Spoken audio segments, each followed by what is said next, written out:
সাবেক প্রধানমন্ত্রী ও BNP chairperson Begum Khaleda জিয়ার মৃত্যুতে উপদেষ্টা পরিষদের বিশেষ সভা অনুষ্ঠিত হয়েছে।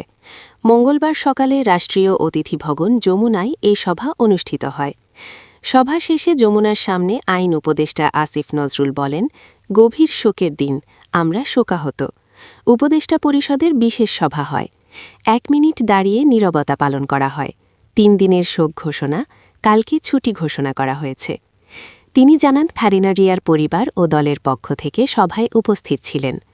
আগামীকাল বুধবার বাদ জোহর জাতীয় সংসদের দক্ষিণ প্লাজায় জানাজা শেষে জিয়াউর রহমানের পাশে দাফন করা হবে বলে উপদেষ্টা পরিষদের বৈঠকে জানিয়েছেন বিএনপির মহাসচিব মির্জা ফখরুল ইসলাম আলমগীর। বিশেষ আমন্ত্রণে তিনি উপদেষ্টা পরিষদের বৈঠকে উপস্থিত ছিলেন।